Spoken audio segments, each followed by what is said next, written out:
Melanjutkan petualangan Rio di kota Lune. Sekarang Rio telah resmi menjadi petualang. Sebelum lanjut ke prakteknya, Rio mengikuti teori dan dasar-dasar mengenai dungeon di dalam kelas. からは実際にダンジョンの第一層に潜ることになる。いよいよダンジョンに潜るんですね。緊張してきました。Rio bertanya kepada instruktur dungeon, apa ada cara untuk berteleportasi ke setiap lantai yang telah dilalui. りょう。はい。一度クリアした階層までの転送機能みたいなものはないのでしょうか? Di sini instruktur menjelaskan, dungeon di selatan bisa melakukan hal itu, sedangkan yang di kota Lune tidak bisa seperti itu. Amon yang merupakan teman sekamar Rio, kebingungan dan ingin tahu apa yang Rio tanyakan barusan. Amon sangat kagum terhadap Rio, karena sangat pantas bagi Rio, seorang pemula tapi sudah berada di rank D. ルンの町のダンジョンは町の中央に位置しているが、 Lanjut ke praktek menjelajah dungeon. Letak dungeon di kota Lune tepatnya berada di pusat kota, dengan bangunan yang dikelilingi benteng tinggi dan tebal, seperti Colosseum. Seperti yang instruktur jelaskan sebelumnya, tugas para petualang adalah membasmi para monster, yang setiap tahun mereka terus bertambah banyak. Jika dibiarkan, maka para monster akan semakin banyak, dan mereka akan menjebol dungeon untuk memasuki dunia manusia. Karena petualang yang masih sangat kurang, terkadang para monster ada beberapa yang berhasil masuk ke dunia manusia. Instruktur menyampaikan, bahwa dahulu pernah terjadi, tiba-tiba saja gelombang besar para monster memasuki dunia manusia, dan itu menjadi bencana bagi para penduduk kota Lune. Makanya sekarang dibangun dinding yang mengelilingi dungeon, untuk mencegah hal tersebut. Singkat cerita, setelah panjang lebar mendengarkan penjelasan instruktur, sekarang mereka tiba di sebuah bangunan kecil, yang merupakan kantor guild, untuk mendaftarkan data diri petualang, beserta jam masuk atau keluarnya para petualang. Hal ini untuk memudahkan para tim penyelamat, apabila ada seseorang yang terjebak di dalam dungeon. Lanjut ke tahap berikutnya, setelah Rio, Amon dan petualang pemula lainnya selesai mengisi formulir, mereka mulai memasuki dungeon. Sambil berjalan Rio memperhatikan Amon yang sedikit gugup, berbeda dengan Rio yang sudah terbiasa dengan pertarungan sewaktu dia masih tinggal di Pulau Rando. Setelah jauh berjalan menuruni anak tangga, tibalah mereka di rest area dungeon, di sana juga banyak para petualang lainnya yang tengah beristirahat. Rio dan Amon pun mulai menyusuri lorong dungeon lantai 1, yang dikhususkan untuk para pemula. Tidak lama kemudian, Rio merasakan ada sesuatu di balik kegelapan, dan Rio pun mengingatkan Amon untuk tetap waspada. Amon yang tidak sepeka Rio, dia kebingungan, karena tidak dapat melihat ataupun merasakan sesuatu. Dan Rio menjelaskan monsternya memang cukup jauh di depan mereka. Sebelum mendekati para monster, Rio menyusun strategi bersama Amon untuk melakukan serangan.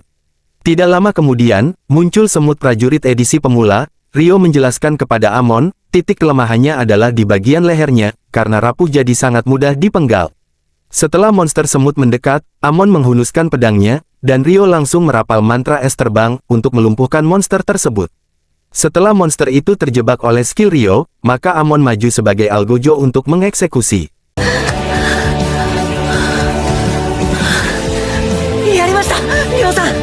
Lanjut Rio mengatakan kepada Amon, jika dipastikan monster itu dikalahkan, maka kita harus mengambil batu sihirnya, anggap saja itu sebagai imbalan. Amon yang benar-benar pemula banyak yang tidak dia ketahui, berbeda dengan Rio. Singkat cerita Rio dan Amon telah cukup menjelajah dungeon lantai 1, dan mendapatkan beberapa batu sihir, maka mereka pun merayakan keberhasilannya bersama teman sekamar, dengan minum-minum di sebuah kedai.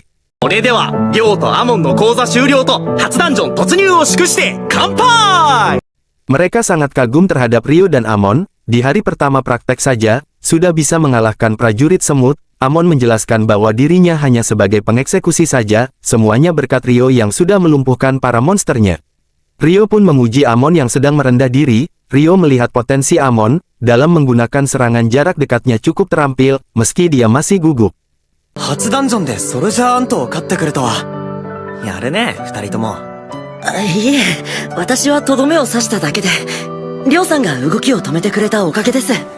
Amon がきちんと歯を立てて切ったから倒せたんです。卑下する必要は全くないですよ。 Dan Amon berencana besok pun ingin menjelajah dungeon lagi, karena dia ingin lebih kuat dan mengasah kepekaannya seperti Rio. Karena Amon tidak ada teman untuk menjelajah dungeon besok, maka Rio pun mengajaknya untuk jalan bersama. Kebetulan Rio ingin menembus lantai ketiga. Karena Rio penasaran dengan adanya monster semut di lantai pertama, sedangkan lantai pertama biasanya hanya ada monster kelelawar. Rio semakin berpikir keras mengenai keanehan di dungeon sekarang-sekarang ini. Lagi asik mengobrol sambil minum-minum, tidak lama kemudian datang Abel menghampiri mereka, sambil menjelaskan bahwa semut itu bisa menggali terowongan menuju lapisan 2 atau 1. Teman-teman Rio yang melihat adanya Abel sangat terkejut, karena sosok Abel bagi petualang sangat disegani. Abel mengobrol dengan Rio sangat akrab, membuat teman-teman Rio semakin kagum lagi. Di sini Abel memperkenalkan dirinya, meski teman Rio sudah pada tahu tentangnya. Dan Abel menjelaskan bahwa Rio sangat kuat, namun kepribadiannya yang cukup aneh, maka mereka harus terus mengawasinya. 喧嘩なら買いますよ。アベルって。赤き剣の、Tiba-tiba saja Niels berdiri tegak, dia langsung memberi hormat kepada Abel, karena Niels merupakan pendekar pedang juga, dia sangat mengagumi sosok Abel. Tidak lama berselang mereka mengobrol, tiba-tiba teman-teman Abel pun berdatangan, mereka menanyakan perihal Abel di sana, Abel menjelaskan, dia sebagai veteran, mencoba memberi masukan bagi para petualang pemula. アベルこんなところにいた。アベル、ギルドマスターへの報告があると言ったでしょ。逃げないで。いや、ほら、ベテランとして新人君たちに色々と指南を。ウォーレン。 Tiba-tiba Warren langsung menggendong Abel secara paksa, untuk segera melapor ke ketua guild, dan Lin yang masih penasaran terhadap Rio, dia menatap tajam yang membuat Rio gugup. 何ですか？リン。はーい。りょう、ごめんなさいね。私たちギルドマスターに報告しないといけないから、アベルをもらっていくわね。 Lanjut mereka pun pergi dari sana setelah Ria memanggil Lin. Di perjalanan Lin masih membahas tentang Rio, di sini Abel menjelaskan, santai jangan terburu-buru, suatu saat nanti kalian akan melihat kekuatan Rio yang sebenarnya. Singkat cerita keesokan paginya, Amon yang penuh semangat bergegas ingin segera memasuki dungeon. 行ってきます。アモン、そんなに急がなくても。 Setelah selesai mendaftar, dan di dalam dungeon sudah ada sekawanan monster serigala yang menerjang ke arah mereka, Rio langsung melumpuhkan serigala itu dengan sihir es. Dan Amon pun semakin mahir menggunakan pedang, dengan sangat mudah Amon mengeksekusi para serigala.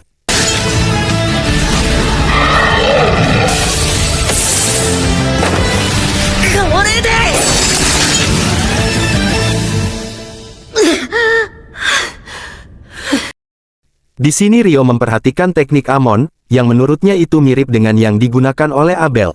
Amon menjelaskan bahwa dia belajar teknik itu dari gurunya yang bernama Kero, dan dia tinggal di desa, namun dulunya Kero juga seorang petualang yang berlatih di pusat kota Lune. Dan Amon kebingungan tentang Rio, meski Rio seorang mage, tapi Rio mengetahui banyak hal tentang teknik pedang.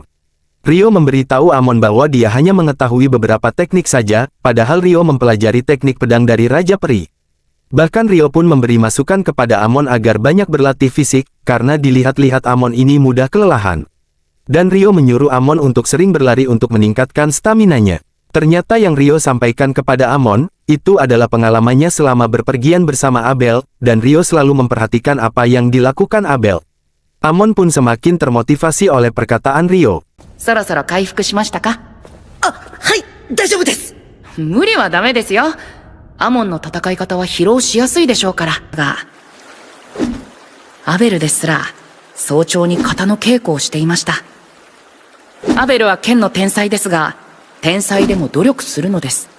Singkat cerita petualangan menjelajah dungeon selesai sampai di sana, dan keesokan paginya. Rio tidak ikut menjelajah dungeon, karena Rio ada urusan yang lain dulu.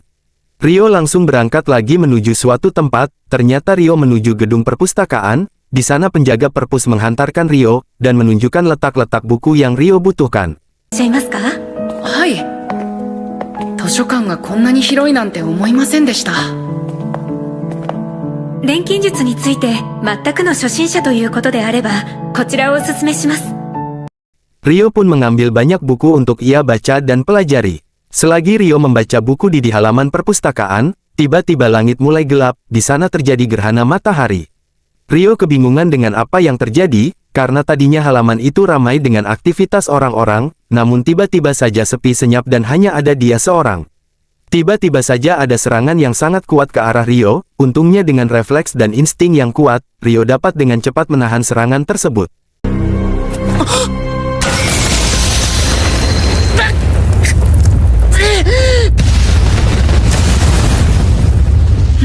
威力。 Terlihat sesosok manusia setengah binatang, yang ternyata dia yang telah melancarkan serangan ke arah Ryo. Ryo memperhatikan orang tersebut, dengan daya serang yang begitu kuat, Ryo beranggapan bahwa orang itu adalah Akuma, atau ras demon. Dijelaskan, Akuma adalah sosok iblis yang tingkat kekuatannya hampir sama dengan ras monster Behe-Behe atau Griffon. Lanjut ke situasi tegang, Ryo berencana melarikan diri, karena ia ragu untuk dapat mengalahkannya, sedangkan orang asing ini sudah menyiapkan bola api yang sangat besar dan kuat di telapak tangannya. Sebelum bola api itu dilesatkan, Ryo langsung membuat dinding es untuk menahan daya ledaknya. Terlihat ledakan yang sangat dahsyat di area tersebut, ditambah serangan lanjutan dengan tembakan peluru angin, yang untungnya Ryo dapat menghindari serangan tersebut dan hanya mengenai bahu kirinya.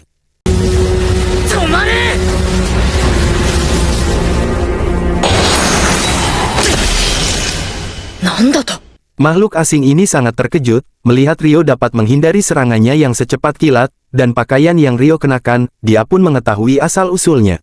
Karena sihir api dan angin tidak dapat mengalahkan Ryo, orang itu pun berencana menyerang Ryo dengan pedang. Dan Ryo pun langsung menghunuskan pedang Raja Perinya. Pertarungan jarak dekat pun terjadi begitu sengit, Ryo hanya melakukan pertahanan, sampai Ryo melakukan serangan balik dengan kombinasi sihir esnya.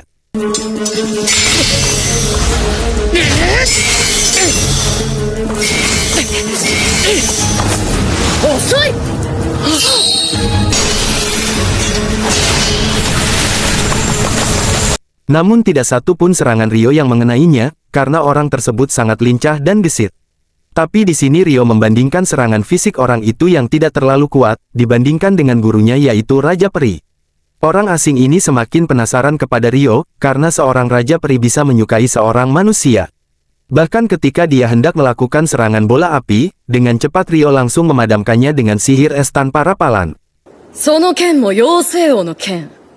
貴様、一体何者なのだ。なんだその生成スピードは。この化け物め。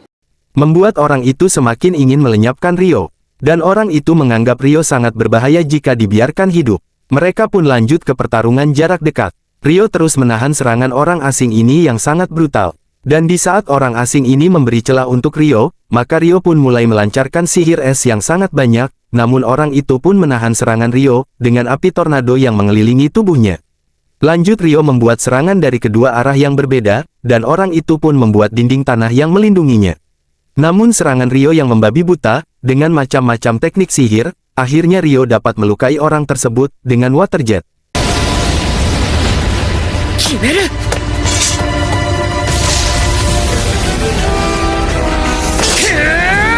Lalu Ryo menerjang, dan ingin mengakhiri pertempurannya dengan tebasan dari atas langit. Namun orang itu tidaklah lemah, dia pun melompat dan memblok serangan Ryo, hingga terjadi benturan pedang. Di tengah beradu kekuatan, Ryo melihat luka-luka orang itu meregenerasi sangat cepat, yang membuatnya lengah, sehingga Ryo dapat dipukul mundur sampai membentur bangunan sangat keras. Lanjut orang itu menyiapkan bola api yang hendak dilemparkan kepada Ryo, namun Ryo yang lebih cepat, sudah menyiapkan sihir tetesan air panas dari udara, yang membuat orang itu terdiam karena kalah cepat dengan Ryo. Alhasil setiap tetesan air yang mengenai tubuhnya, membuat luka yang membuat kulitnya melepuh terbakar. Orang itu pun sampai menjerit sangat kesakitan, lalu dia melindungi tubuhnya dengan barier dari elemen angin, lalu meledakkan dengan api, untuk menyingkirkan partikel-partikel air di sekitarnya. Dia pun sangat marah dan ingin mengamuk, namun batas waktunya sudah berakhir, yang terlihat gerhana mulai menyingsing. Maka orang itu pun menghentikan serangannya, lanjut orang itu memperkenalkan dirinya yang bernama Leonor Uraca, begitupun Ryo memperkenalkan dirinya juga. 我が名はレオノール・ウラカ・アルブルケルケじゃ。その方の名は？僕の名はリョウだ。悪魔よ。 Karena dia merasa terhibur atas pertarungan yang sudah cukup lama dia nantikan. Dia pun ingin segera bertemu lagi bersama Ryo untuk melanjutkan pertarungannya yang terhenti karena durasi gerhana telah selesai. Uraca pun menghilang dari sana, dan Ryo pun kembali ke dunianya lagi dengan sangat lega. Seandainya Ryo tidak memakai jubah Raja Peri, berkemungkinan dadanya akan berlubang oleh serangan Uraca. Efek samping setelah Ryo ketarik dalam dimensi lain, membuatnya sangat pusing dan kelelahan, maka Ryo akan segera pulang, dan dia ingin membeli beberapa buku untuk dibacanya nanti. Namun rekening Rio yang tipis, maka Rio berencana menjual batu sihir hasil jarahannya sewaktu bersama Abel, alhasil Rio memiliki banyak uang untuk belanja sesuka hati. 当面お金に困ることはなさそう。お金のためにアクセク働く必要がない。なんと素晴らしい言葉であろうか。Sampailah Rio di kamarnya, dia melihat teman-temannya belum ada yang pulang, Rio pun berjalan ke arah jendela, tidak disengaja Rio melihat teman-temannya yang sedang dirundung oleh beberapa anak lainnya. Namun tiba-tiba saja teman-teman si perundung langsung pada tepar, ternyata itu ulah Rio yang menyerang mereka dari belakang. 方が悪い。りょうさんさっきあなたはいいことを言った。襲ってくる前に一言言ってくださいと。 Orang yang merundung teman-teman Rio itu bernama Dan, dia berasal dari kamar guild kelas 1, berarti dia orang kaya raya. Rio tidak memperdulikan latar belakang Dan, Rio berjalan melewati Dan, namun tiba-tiba Dan yang kesal hendak memukul Rio, maka Rio pun menarik pedangnya dan memukul Dan dengan gagang pedang. Membuat si Dan sampai muntah dan tergeletak kesakitan. Lanjut Rio memberi ramuan pemulih kepada Eto, karena dia merupakan healer, lanjut ke Nils dan Amon. まずは神官のあなたが回復を。面目ない。朝からアモンの体力作りに付き合ってずっと走ってたんでしょ？仕方ないですよ。 Karena teman-teman Rio yang kelelahan setelah menemani lari bersama Amon, maka Rio mengajak mereka untuk memulihkan diri di tempat berendam air panas. Dan di sana Rio sedang diobati oleh Eto, terlihat bahu Rio yang memar atas serangan dari Uracha. Eto menjelaskan tulangnya tidak patah, tapi tetap saja itu adalah pukulan yang sangat kuat. Dan itu akan sangat bahaya jika mengenai tepat di jantungnya. Rio pun menjelaskan, sebenarnya itu ditempatkan mengarah ke jantungnya, namun Rio dapat menghindarinya. Di sini Nils sangat terkejut, Rio yang sekuat itu saja begitu kewalahan, Nils begitu penasaran tentang sosok makhluk yang bisa melukai Rio. Rio tidak menjelaskan tentang Uracha, namun lain kali bila waktunya tepat Rio akan memberitahukannya. Karena sosok Akuma sangat jarang terlihat, berkemungkinan mereka tidak akan percaya dengan apa yang Rio bicarakan. Lanjut Rio pun menikmati masa rendamannya sambil memikirkan makhluk Akuma, yang diberitahukan bahwa Uracha adalah salah satunya, yang dalam artian ada lagi Akuma-Akuma lainnya di luar sana. Dan video pun bersambung. Lanjut ke episode berikutnya. わからないことが山積みだ。でもとりあえず今は